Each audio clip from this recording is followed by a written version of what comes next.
మంచి కార్యక్రమం. పొద్దు నుంచి ఒక మంచి కలవట్టు ఒకటి బ్రిడ్జ్ 40 లక్షలతో ప్రారంభించాం.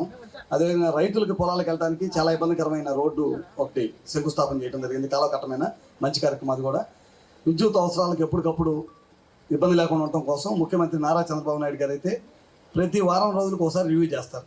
ఎందుకంటే కరెంట్ అనేది ఆయనకు మంచి ఇంపార్టెంట్ సబ్జెక్టు, చాలా ప్రీతమైన సబ్జెక్ట్. కరెంట్ కానీ, ఇరిగేషన్ కానీ, ఈ సబ్జెక్ట్ రోడ్లు కానీ ఇవన్నీ బాగుంటేనే ప్రజలకు ఇబ్బంది లేకుండా ఉంటుందని చెప్పి ముఖ్యమంత్రి గారు ప్రతి వారం కూడా రివ్యూ చేస్తూ ఉంటారు. మనం దాదాపు 100 కోట్ల పైన ఈ 9 మాసాల్లోనే విద్యుత్ అవసరాలకు సంబంధించి ఎక్కడైనా లో వోల్టేజ్ ఉంటే మళ్ళీ ఈ ట్రాన్స్ఫరాలు పెట్టడం కానీ ఇట్లాంటివన్నీ కూడా చేసాం.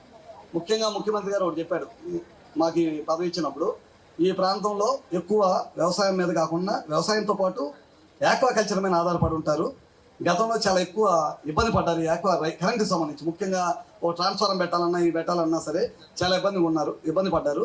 కనుక మనం వాళ్ళకి ఇబ్బంది లేకుండా చేయాల్సిన అవసరం ఉంది అని చెప్పడం జరిగింది. అప్పుడే ఒకరోజు మీటింగ్ పెట్టి ఎస్సీలతో కానీ వీళ్ళతో మీటింగ్ పెట్టి తప్పకుండా ఈ ప్రాంత రైతులకు ఇబ్బంది లేకుండా చేయమని చెప్పడం జరిగింది. అన్నీ కూడా ఏదైతే వ్యవసాయం సంబంధించిన పరికరాలు కొనాలో గతంలో అన్ని ప్రభుత్వం దగ్గరే కొనాలి, మేము చెప్పిన కంపెనీలోనే కొనాలని గత ప్రభుత్వం చెప్తే అట్లా కాదు. ఏ రైతుకి ఎక్కడైనా తక్కువ రేటుకు వస్తే బయట కొనుక్కునే విధానం మనం ప్రవేశపెట్టాలి. రైతులకు ఇబ్బంది చేయకూడదు. రైతుల్ని కష్టపడి పని చేసుకుని దాని మీద వ్యవసాయ పని మీద బతికే వాళ్ళని వాళ్ళని నష్టం చేయకూడదనే ఉద్దేశంతో మొదటగా కార్యక్రమం చేయడం జరిగిందనమాట. అదే కాకుండా ఈ ప్రాంత రైతులకి అప్పుడు రొయ్యలు సాగు చేసుకునే రైతులకి అతి తక్కువగా ₹1.5 కరెంట్ ఇవ్వాలని చెప్పి ఆ రోజు ముఖ్యమంత్రి గారు ఇక్కడ తిరుగుతా చెప్పారు.